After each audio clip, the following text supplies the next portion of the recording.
សួរបងប្អូនបាទខ្ញុំជឿជាក់ថាបងប្អូនប្រកាសជាដឹងហើយបាទសម្រាប់បាទប្រវត្តិរូបដែលខ្ញុំបានថតហើយផុសនៅលើเพจផ្លូវការរបស់ស្ថានីយ៍ទូទួលថោនបាទទាំង6រូបកីឡាករលំដាប់អន្តរជាតិដែលត្រូវប៉ះជាមួយនឹងគុណខ្មែររបស់យើងបាទនៅថ្ងៃទី3ខែកក្កដាឆ្នាំ2025បាទដែលទីតាំងប្រកួតនៅខណ្ឌកមោរាជធានីភ្នំពេញផ្សាយផ្ទាល់លើកញ្ចក់ទូទួលថោនទាំង6រូបនេះសុទ្ធសឹងតែជាកីឡាករលំដាប់អន្តរជាតិម្ចាស់ខ្សែក្បាត់ម្ចាស់ជើងឯកម្ចាស់ Champion អូអស់ទាស់បាទ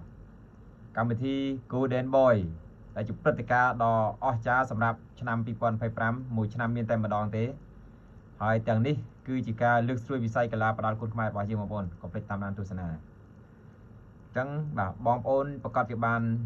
ដឹងហើយប្រវត្តិរូបដែលខ្ញុំបានថតផលលើเพจផ្លូវការរបស់សានីទូថោនបងប្អូនណាខ្លះមិនទាន់នឹងបានដឹងអាចចូលទៅបាទเพจផ្លូវការរបស់បាទទូថោនបានមានเพจ Town Sport Town Full HD TVពួកខ្ញុំបានថតប្រវត្តិរូបទាំងអស់នឹងហើយបង្ហាញជូនឲ្យបងប្អូនយើងបានដឹងថាសមត្ថភាពកីឡាករដែលត្រូវប៉ះជាមួយនឹងគុណខ្មែររបស់យើងគឺសុទ្ធសឹងតែជាកីឡាករលំដាប់បាទប្រទេសតែម្ដងម្ចាស់ខ្សែក្បាត់ម្ចាស់បាទមេដាយម្ចាស់ Champion អូអស់ហើយបាទ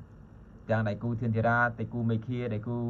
ឡាយចត្រាដៃគូអេអមរិនដៃគូឈុតស្រីវ៉ាន់ថងដៃគូ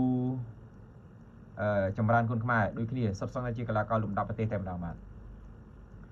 កុំភ្លេចបងប្អូនបាទថ្ងៃទី3ខែកក្កដារងចាំតាមដានទស្សនាបាទថាតើកីឡាកររូបណាដែលក្រងពៀនដ៏ស្រស់ស្អាតកម្មវិធី Golden Boy ដែលជាព្រឹត្តិការណ៍ដ៏ធំប្រចាំឆ្នាំ2025ពីស្ថានីយ៍ទូតថោនអរគុណជំរាបលាបាទ